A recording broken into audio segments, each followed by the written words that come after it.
A WWE é cheia de reviravoltas malucas, mas eles realmente se preocupam com sua imagem.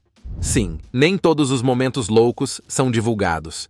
Alguns fracassos épicos e grandes contratempos foram apagados da história da WWE. Portanto, fique conosco enquanto analisamos os momentos da WWE que foram apagados para sempre. Para começar essa lista, vamos retroceder até a WrestleMania 15, na época em que a WWE estava funcionando a todo vapor com aquele sabor da Attitude Era. Raw e SmackDown eram os programas da semana que valiam a pena ser assistidos, e os pay-per-views eram como o Natal para os fãs de luta livre. Steve Austin era o principal, ganhando muito dinheiro e sendo o líder como um chefe. O elenco da WWE estava repleto de caras novas, como The Rock e Triple H, enquanto o Undertaker continuava dominando os eventos principais.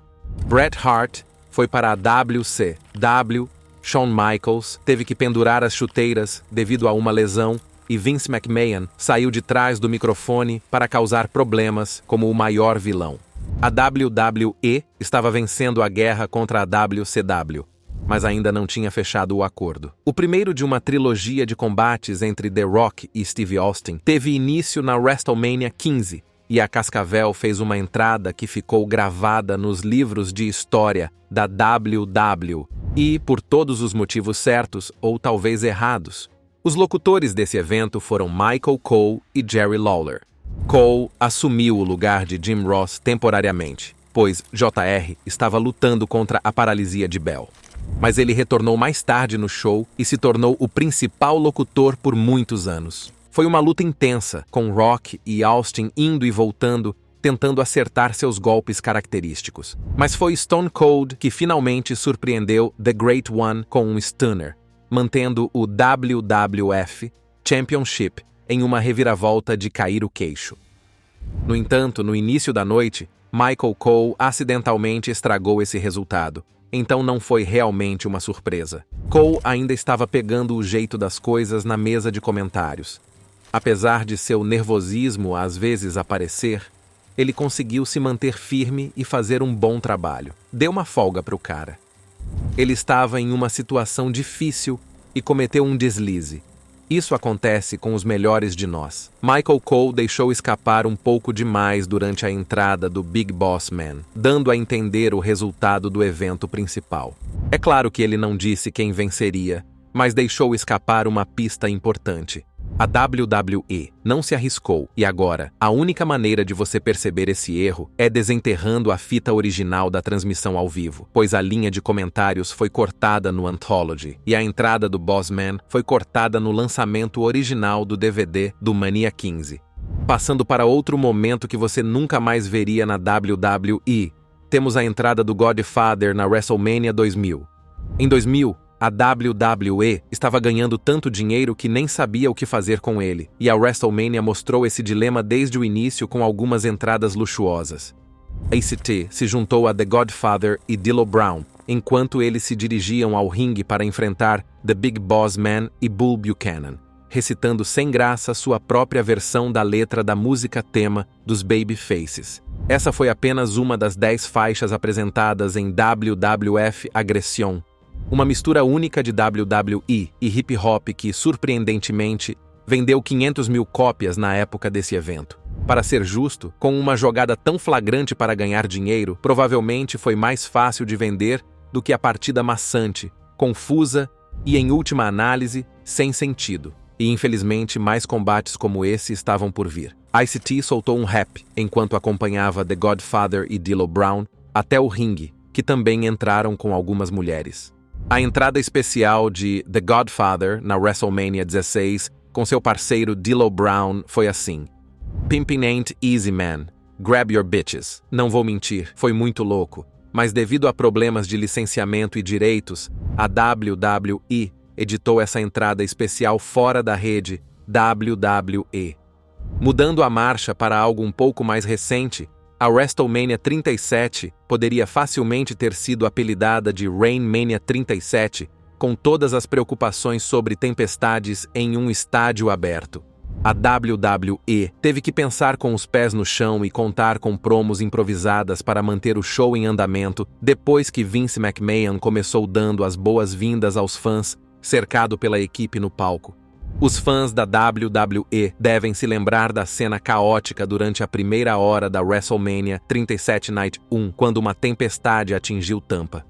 O show teve que ser interrompido por cerca de 30 minutos após a introdução de Vince McMahon e a apresentação de America the Beautiful, de Bebe Rexha.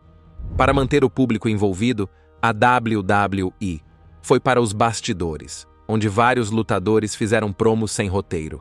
Isso levou a monólogos memoráveis das principais estrelas como Drew McIntyre, Bobby Lashley, Shane McMahon, The New Day e Kevin Owens.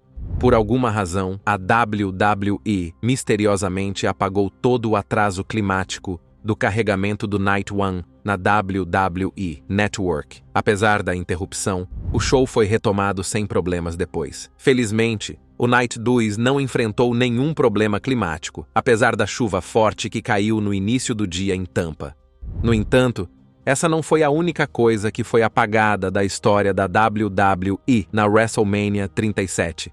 Mandy Rose na WrestleMania 37. Era a primeira de 2 noites e ela estava programada para se juntar a Dana Brooke em uma luta de Tag Team Turmoil para ganhar uma chance pelo título de Tag Team feminino na noite seguinte.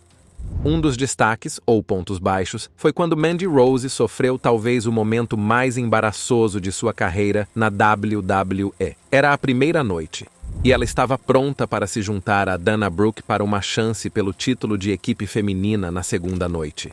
Mas digamos que as coisas não saíram exatamente de acordo com o planejado para a pobre Mandy. Apesar de seus melhores esforços, a dupla não venceu a luta naquela noite. Mas aqui está o ponto alto. Mandy Rose acabou roubando os holofotes de qualquer maneira. Ao descer a longa rampa de entrada, ela bateu em um ponto escorregadio e caiu de leve. E não foi totalmente culpa dela. A culpa é do tempo chuvoso de Tampa. Felizmente, Rose se recuperou como uma campeã e continuou a lutar a luta. Apesar de terem chegado um pouco atrasadas à festa, elas ainda lutaram, chegando ao segundo lugar antes que o Riot Squad acabasse com suas esperanças. Mandy Rose admitiu que estava envergonhada devido ao deslize na WrestleMania 37, mas lidou com isso como uma campeã. Ela não perdeu o ritmo, zombou de si mesma no Twitter e brincou dizendo que sempre encontra novas maneiras de se tornar uma tendência. E veja só, até mesmo Titus O'Neil deu seu apoio, dizendo que isso acontece com os melhores de nós. E ele sabia do que estava falando. Ele sofreu um deslize muito engraçado no The Greatest Royal Rumble 3 anos antes, na Arábia Saudita. Parece que a WWE não estava pronta para rir disso, já que eles prontamente editaram o deslize de Rose das filmagens da WrestleMania na WWE Network. Em seguida, temos a declaração bem ousada de Roddy Piper sobre pintura corporal. A briga de Roddy Piper com Bad News Brown é frequentemente lembrada mais por uma decisão questionável de pintura corporal do que por qualquer conclusão satisfatória. Apesar disso, Piper continua sendo uma lenda da luta livre, estando entre os maiores lutadores de todos os tempos que nunca conquistaram um título mundial. Ele desempenhou um papel fundamental na formação do cenário original do evento principal da WrestleMania. Más notícias. Brown, um profissional de judô certificado com uma veia malvada, estava pronto para enfrentar outro cara durão na WrestleMania. Junte esses dois, e a receita será um confronto difícil. Com suas habilidades e reputações, os fãs esperavam algo parecido com a luta de Piper contra Greg Valentine. Mas, infelizmente, a briga fracassou graças a algumas decisões criativas ruins e ao drama nos bastidores. O palco estava montado para Roddy Piper versus Bad News Brown na WrestleMania, com ambos os lutadores vindos do mid-card superior e sua rixa iniciada durante o Royal Rumble. Hot Rod se livrou de Brown, mas ele não gostou e retaliou, levando à eliminação de Piper. Foi um momento de muito calor, abrindo caminho para o confronto na WrestleMania alguns meses depois.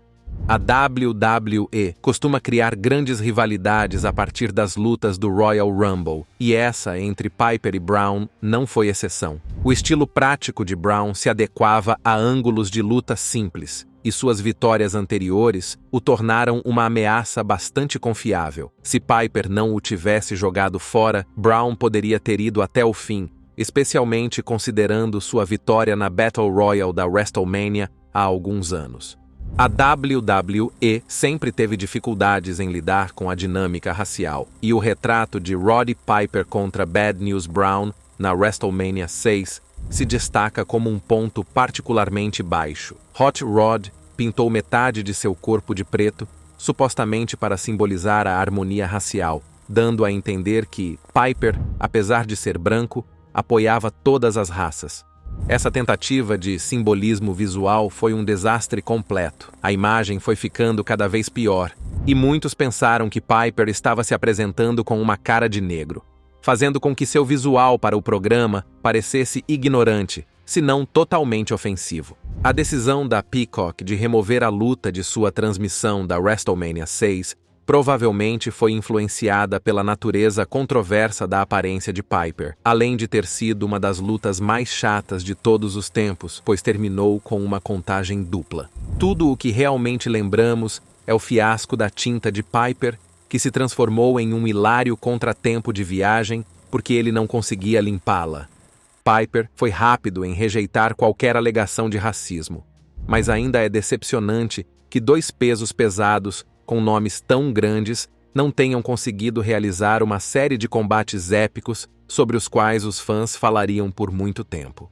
Em vez disso, a briga entre eles é lembrada mais por seu final não resolvido e pelas incômodas vibrações raciais. O que poderia ter sido uma briga sólida no meio do card se transformou em uma mancha na reputação da WWE, arruinando o legado de Piper no Hall of Fame e contribuindo para a eventual saída de Bad News Brown da empresa no final daquele ano, devido à insatisfação com seu tratamento. Apesar das tentativas da WWE de editar o combate, fotos do blackface de Piper continuam a circular mesmo depois de mais de 30 anos. A seguir, temos esse momento na WrestleMania 22, em que Mickie James ganhou as manchetes com um gesto espontâneo e sexualmente sugestivo que não estava programado. Ao longo da carreira de Trish Stratus, ela teve rivalidades intensas com uma gama variada de adversárias, incluindo a voadora Lita, Stephanie McMahon, a feroz Victoria e a poderosa Jazz. No final de sua carreira, Trish enfrentou uma de suas adversárias mais importantes, que, ironicamente, começou como sua maior fã. Em outubro de 2005, durante uma luta entre Trish e Victoria, uma mulher misteriosa invadiu o ringue e atacou Victoria, levando a uma desqualificação. Após a luta, a mulher se revelou a uma Trish perplexa como Mickie James, dizendo ser sua fã número 1. A paixão de Mickie por Trish passou rapidamente de uma admiração inofensiva para uma obsessão perturbadora nos meses seguintes. Trish finalmente confrontou Mickie sobre sua afeição excessiva, o que só deixou Mickie irritada. Ela atacou Trish com um ataque brutal e, para piorar as coisas, sequestrou Ashley, amiga de Trish. Mickie então desafiou Trish para disputar o campeonato feminino na WrestleMania 22. Trish concordou, e nas semanas que antecederam o combate, os jogos mentais entre as duas só se intensificaram. Em 2006, Trish e Mickie se enfrentaram na WrestleMania, diante de uma multidão elétrica na Allstate Arena, em Chicago, Illinois. O combate começou rapidamente com uma luta acirrada, mas Trish levou a melhor com um Lou-Thesz Press, seguido de alguns chutes e golpes no canto. Quando a ação foi para fora do ringue, Mickie neutralizou a tentativa de kick kick de Trish, fazendo com que a perna de Trish batesse na trave do ringue. Isso acabou favorecendo Mickie, que aproveitou o joelho machucado de Trish. Mickie continuou a atacar o joelho de Trish, com uma enxurrada de golpes e imobilizações. Trish conseguiu reagir momentaneamente com um whirly bird e alguns socos, mas Mickie interrompeu seu retorno ao contra-atacar uma tentativa de Stratosphere com um salto da corda superior. danificando ainda mais o joelho de Trish. Apesar de uma tentativa fracassada de pin, Trish surpreendeu Mickie com um roll-up para uma conta game de 2, desequilibrando-a momentaneamente. Trish conseguiu outro breve retorno ao reverter um corner hurricane em um powerbomb, mas Mickie chutou para fora. Trish, então, tentou seu movimento característico Stratusfaction, mas foi interrompida por um gesto chocante de Mickie, deixando não apenas Trish, mas toda a Allstate Arena atônita. Um gesto sexual bastante sugestivo que deixou McMahon realmente furioso. Depois da luta, McMahon a repreendeu nos bastidores, expressando sua desaprovação por sua ação espontânea. Ela não apenas sofreu as consequências do chefe, mas o gesto também foi editado nas filmagens. Mas o fato é o seguinte: ao contrário do que se pensa, o gesto não foi uma decisão impulsiva. Não. Até Trish sabia disso. Em uma entrevista de 2017 em seu site oficial, Trish revelou que ela e Mickie haviam planejado o gesto de antemão como um pequeno momento hilário que se encaixaria perfeitamente no personagem de Mickie. No entanto, elas se esqueceram de mencionar o gesto para qualquer outra pessoa, porque, como Trish disse, quando você está discutindo sua partida, esses tipos de peculiaridades ou maneirismos não costumam aparecer. Tanto Trish quanto Mickie concordaram com o gesto nos bastidores da Allstate Arena, mas não o esclareceram com McMahon, com o agente responsável pela luta pelo título ou com qualquer outro membro da equipe da WWE.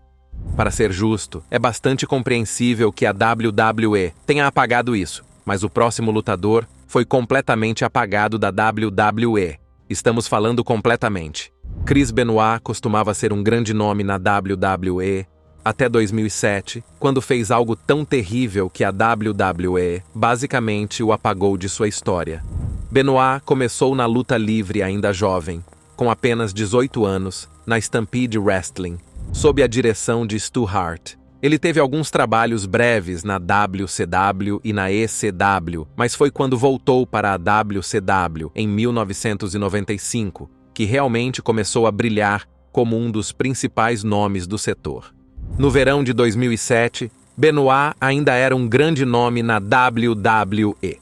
Ele estava pronto para enfrentar CM Punk pelo ECW World Championship, vago no pay-per-view de junho, Vengeance Night of Champions. No entanto, as coisas tomaram um rumo sombrio. Benoit informou à WWE e a seu amigo Chavo Guerreiro que ele e sua família não estavam bem naquele fim de semana. Em seguida, Benoit enviou um texto perturbador a Chavo, mencionando seus cachorros no quintal e a porta aberta. Depois disso, toda a comunicação foi interrompida e ninguém conseguia entrar em contato com ele. Apesar da situação, o show continuou, com Johnny Nitro substituindo Benoit no card. Como a WWE não conseguiu contatá-lo, a polícia foi chamada. Eles chegaram à residência de Benoit e encontraram uma cena horrível. Chris Benoit, Nancy e Daniel foram encontrados mortos. Chris Benoit havia assassinado sua família. Ele estrangulou Nancy em 22 de junho e sufocou seu filho de 7 anos, Daniel, no dia seguinte. No terceiro dia, Benoit se enforcou em uma máquina de pesos no porão de sua casa. Na terça-feira seguinte, antes de uma transmissão da ECW, Vince McMahon se dirigiu aos telespectadores em um segmento gravado. Ele declarou que, devido à revelação da trágica verdade sobre Chris Benoit, a WWE não discutiria mais o assunto e, em vez disso, se concentraria na ação no ringue para os fãs. Desde então, a WWE permaneceu em silêncio sobre Benoit. Ele nunca é reconhecido na TV, suas realizações não são celebradas, e ele continua ausente do Hall of Fame da WWE. A WWE apagou de sua história muitos momentos com a participação de Benoit.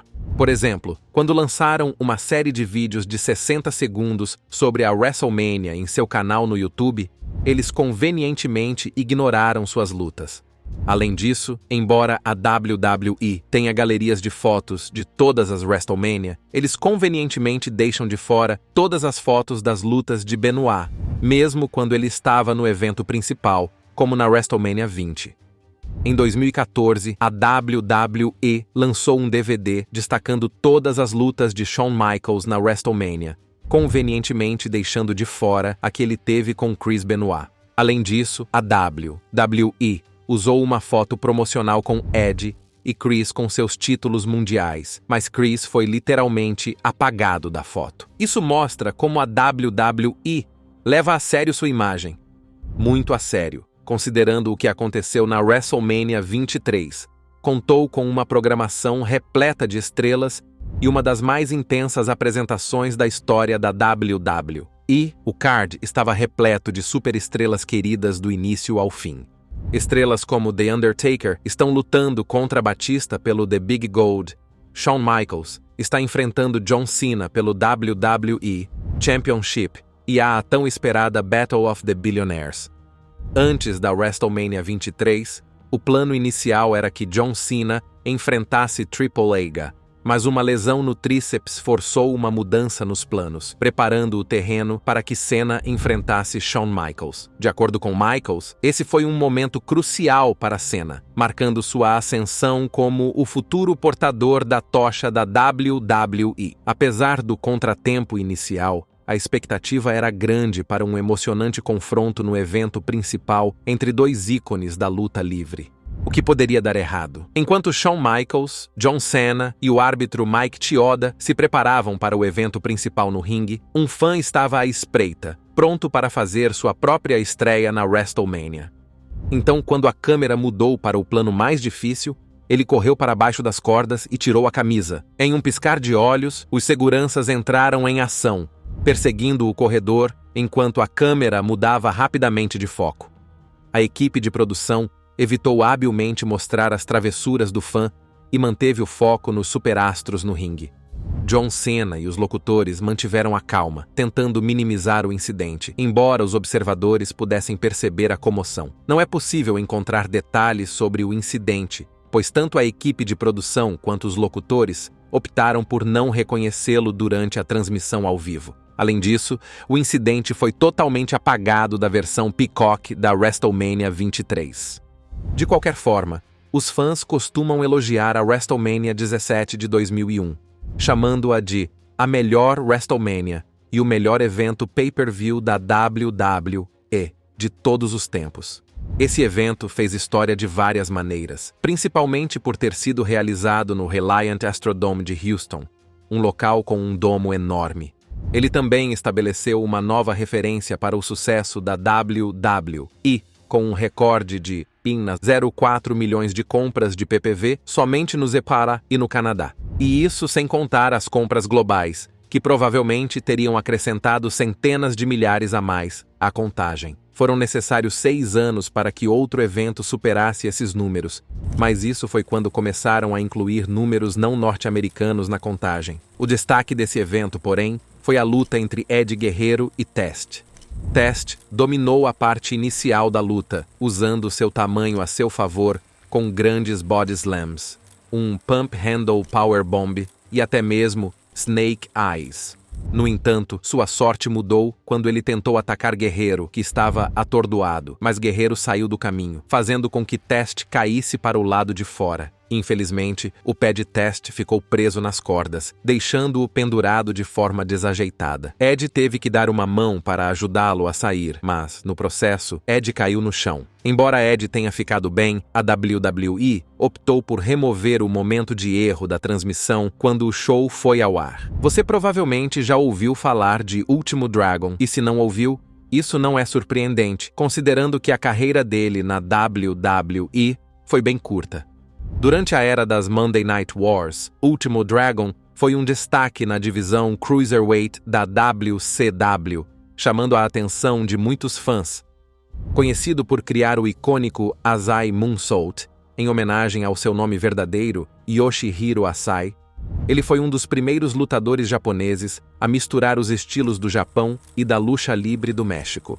Antes de se destacar na televisão da WCW, ele já havia conquistado um prestígio considerável ao mostrar suas habilidades em promoções no México e no Japão. Durante seu tempo na WCW, Último Dragon, erroneamente apelidado de The Ultimate Dragon por um período, mostrou suas habilidades para um público mais amplo. Ele conquistou o Cruiserweight Championship e o Television Championship, provando ser um atleta versátil. Assim como muitas das maravilhas mascaradas da empresa, como Rey Mysterio, Juventude Guerrera e Psicosis, Último Dragon se destacava em manobras de alta velocidade. No entanto, ele também era muito bom em desacelerar o ritmo e realizar combates de luta livre com muita técnica. Quando ganhou o WCW Cruiserweight Championship, ele também detinha a J-Crown, composta por 8 títulos diferentes, e o NWA World Middleweight Championship, o que o tornou 10 vezes detentor do título ao mesmo tempo. Último Dragon era o colecionador de cinturões da era antiga. No entanto, sua carreira sofreu um golpe quando uma lesão no braço o deixou de lado, agravada por uma operação mal feita que o deixou com danos nos nervos, ameaçando encerrar sua carreira. Esse revés foi particularmente difícil para Asai, pois ele ainda tinha 2 sonhos de luta livre por realizar: competir no Madison Square Garden e na WrestleMania. Então, em 2003, surgiu a notícia de que a WWE havia contratado Último Dragon, provavelmente influenciada pela enorme popularidade de Rey Mysterio naquela época. Para seu crédito, a WWE preparou a estreia de Último Dragon com semanas de vinhetas antes de sua estreia no SmackDown, onde ele derrotou Shannon Moore. Parecia que ele estava pronto para grandes feitos. No entanto, quando a WrestleMania 20 chegou em março de 2004, a empolgação inicial havia diminuído significativamente. Apesar disso, Último Dragon conseguiu realizar seu sonho ao competir no Cruiserweight Open para 10 lutadores na WrestleMania, realizada no Madison Square Garden. Infelizmente, a luta foi breve e um tanto esquecível, sendo o escorregão de Dragon em sua capa o momento mais memorável. Durante sua entrada, Último Dragon escorregou e caiu, criando um pequeno contratempo. A WWE prontamente editou o erro nas transmissões subsequentes, incluindo a edição do show na WWE Network. Pouco depois desse incidente, Dragon se separou da WWE e voltou ao Japão, onde continuou lutando em várias promoções. Notavelmente, ele continua ativo no cenário da luta livre até hoje. Qual desses momentos você achou surpreendente ver? Deixe-nos saber sua opinião na seção de comentários e, antes de ir embora, não se esqueça de curtir este vídeo e se inscrever no Ring Rivals para não perder os próximos.